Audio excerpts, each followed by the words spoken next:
You know, I've been looking at life through the eyes of my grandchildren lately, and I realize these things that meant so much to me, that hold so many dear memories, they look at the Beatles and they have no idea who they are or what they ever accomplished. Was it oh so long ago my son was with me, just a little boy, and I'd always get him a Hot Wheel or two. It meant so much to him, it was all I could afford, but it meant everything to me.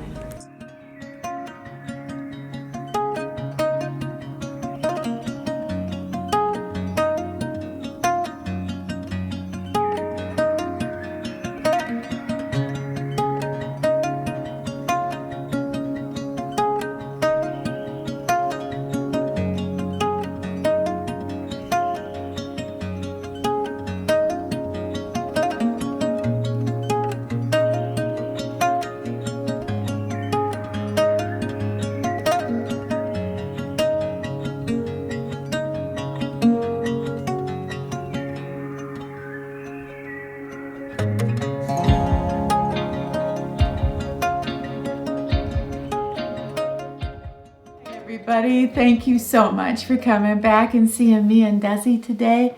I so love it that you do that. I missed you this week. I know a lot of you are going through a lot, but we're going to get through this. We really are. You know what? I saw a video, and this older woman was talking about her life lessons, the most important lessons that she has learned in her life, only she felt she learned them too late. Like, holy mackerel, it was such a great video. The lessons that we learn in life, the decisions that we make, and those things that were so important to me. Did I learn it all too late? And if I can't be a great example, can I be a powerful warning? My mom always used to say that to me. But I'm anxious to share 9 things with you that I feel are the most precious life lessons that I carry with me at almost 70 years old. And then I'm excited at the end of the video, maybe you will share with me some of the life lessons that you've learned and whether they came too late.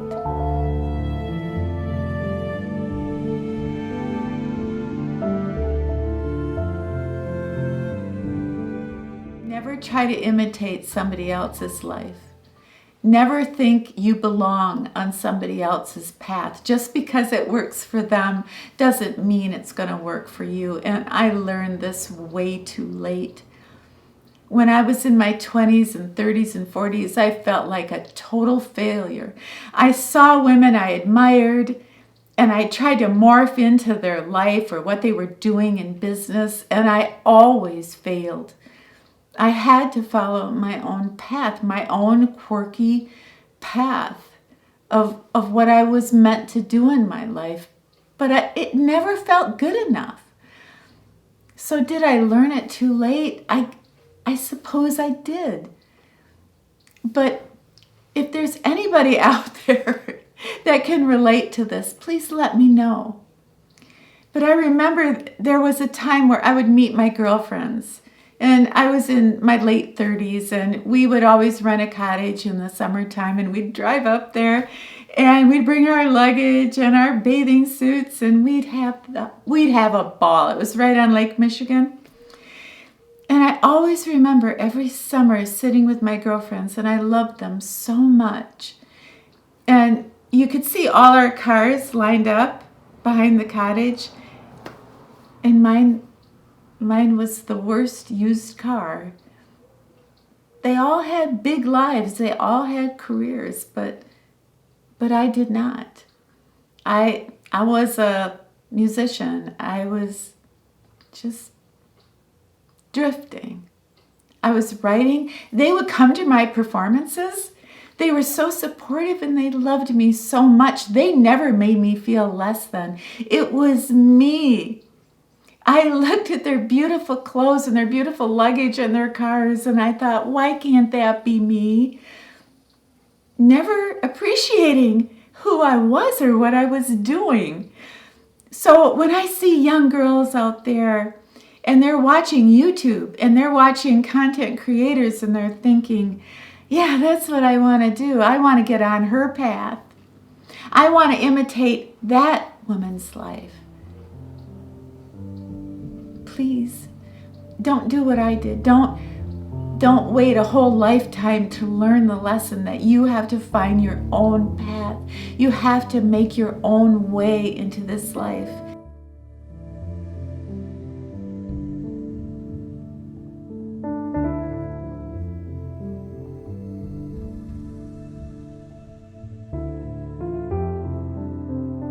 I am not defined by what hurt me. There's no death or divorce or tragedy or abuse that defines who I am as a person. There's a strength and a freedom to realizing you are not a victim. You are a survivor. You are strong. And you're going to shake up this world. You're going to make a difference. All right, maybe not tonight, but how about tomorrow? But I could never accept the fact that the people that hurt me would affect my life because they would continue to win. They would continue to have power over me, and I couldn't let that happen. I will never let that happen. I could never be broken that way. So that lesson of we are not what hurt us, that applies to almost everything. We define ourselves. Nobody else has that privilege. We define ourselves. It's our life. It's our choice, how we choose to live. And nobody that ever hurt us ever has a say in anything we ever do, ever again.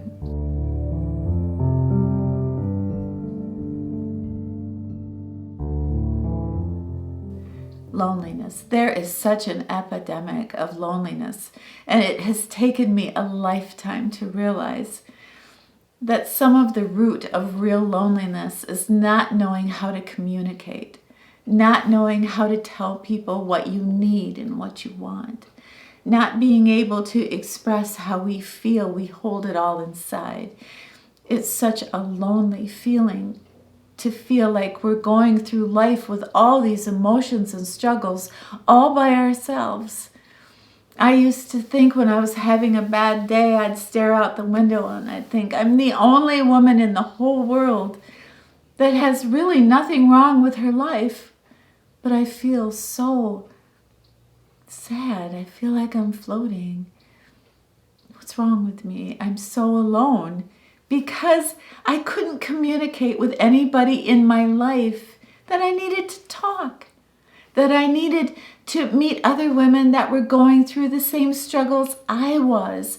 So my loneliness, part of my loneliness was that I didn't know how to tell my story. I didn't know how to communicate. I didn't know how to show love. And therefore, I didn't know how to ask for it. It's so wonderful to see my son so happy and so in love with the woman he's going to marry this summer. Our family has evolved. We not only know how to love, but we know how to be loved. And that took generations.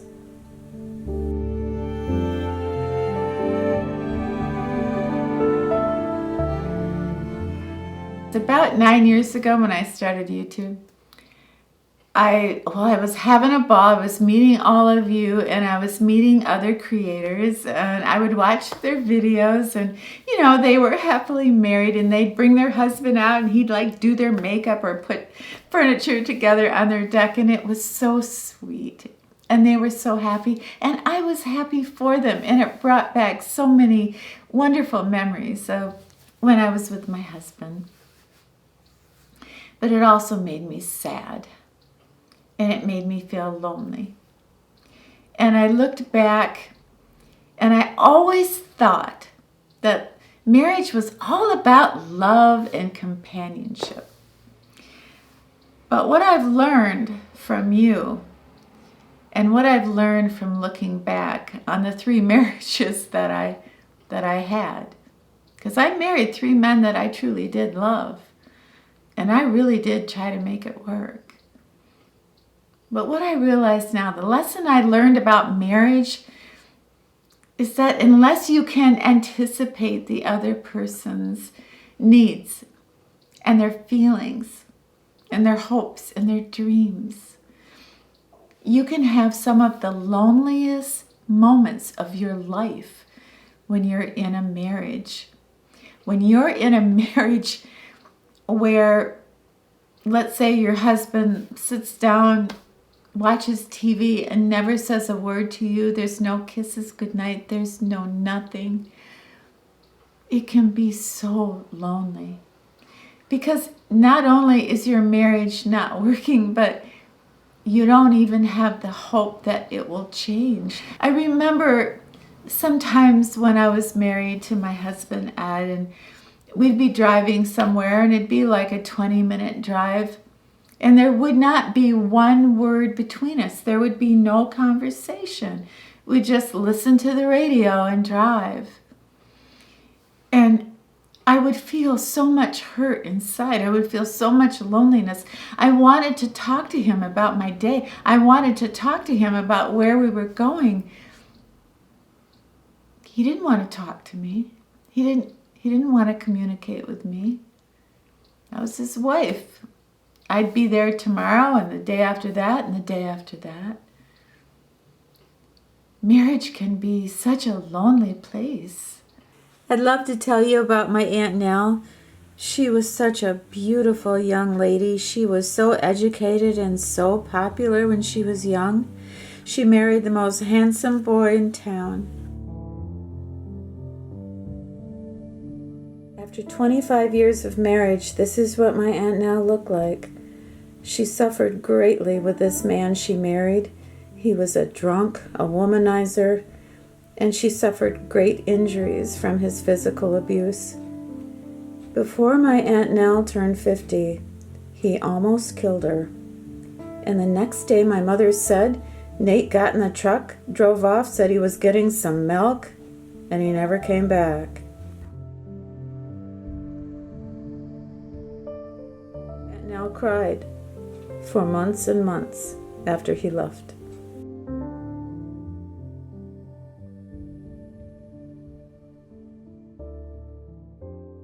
It's taken me almost 70 years to learn this, but when it comes to empathy, it just doesn't mean understanding what someone is going through, their pain and their sorrow. I mean, that's wonderful. When you can do that, you've got the world by the tail. But it's not just sadness and sorrow. You have to have empathy for joy. You have to have empathy for happiness.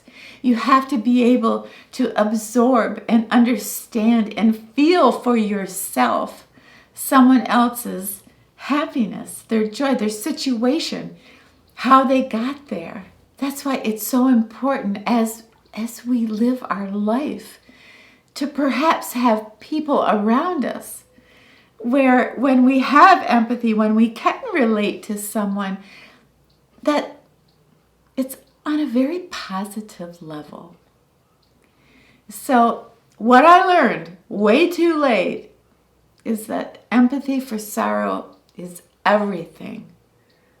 But empathy, understanding someone's joy, it's one of the greatest gifts that person can give us.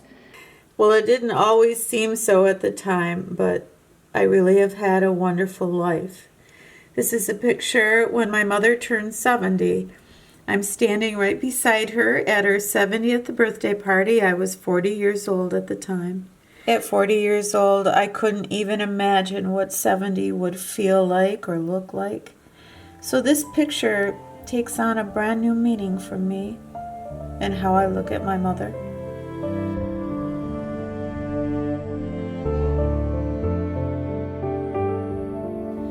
Words do matter, and the people that we love will remember the negative, sometimes more than the positive things that we've said to them.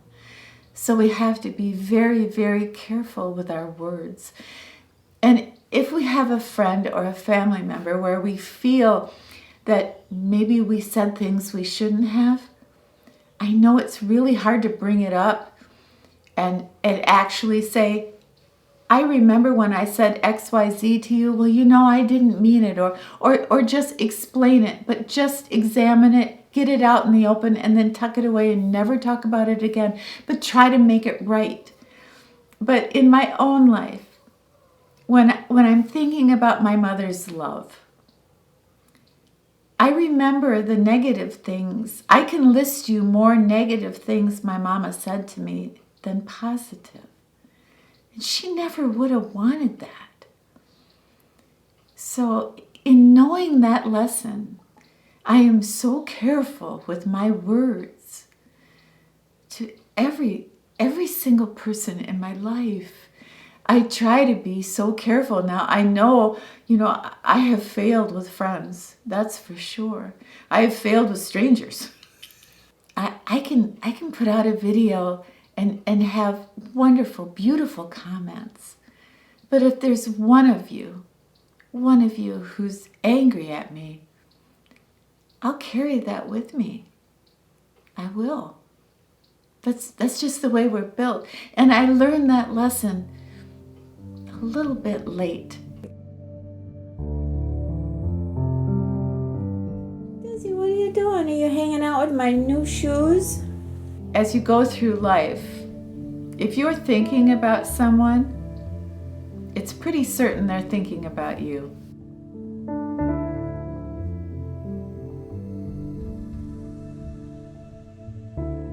How many times in your life has somebody said, well, you better do it because life is short? But one thing I've learned is life isn't short. Life is long. And life is too long to be miserable. Life is too long to feel sad or have regrets. Life, if we're lucky, is long. And we have so much time to make things right for ourselves and for the people around us. Yeah, life's not so short for the lucky ones.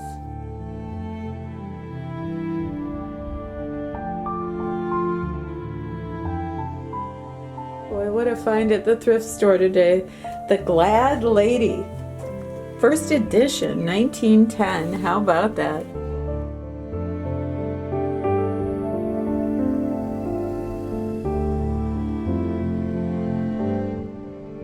Very favorite things about making videos is looking directly into that lens and talking to you. Because to me, it's not just a camera lens. It's all of you behind that lens. All those amazing hearts and all that wisdom and all those beautiful people that are so willing to love, to forgive, to learn, to grow. What you have done for my life. And that lesson, I didn't learn too late.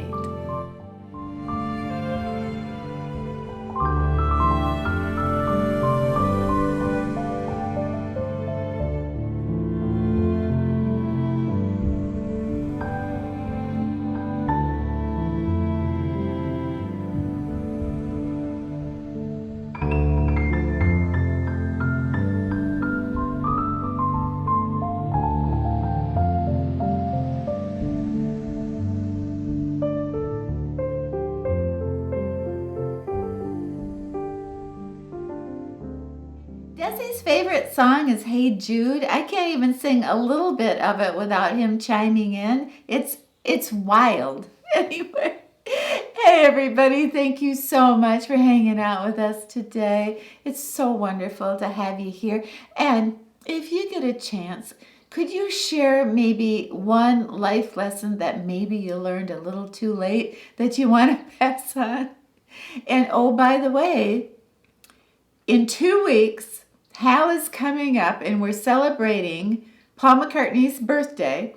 And in honor of him, we are going to film 4 of our favorite Beatles songs, you know, like do a little video for our favorite. This is going to be wild, but I think we got a handle on finding Penny Lane. Strawberry Fields too, but I don't know, there's a few others. Eleanor Rigby. I can be Eleanor Rigby. Please have yourself a wonderful, happy, safe, brand new week. And when you're done with your week, come back and see me and Desi, okay? All right, it's a deal.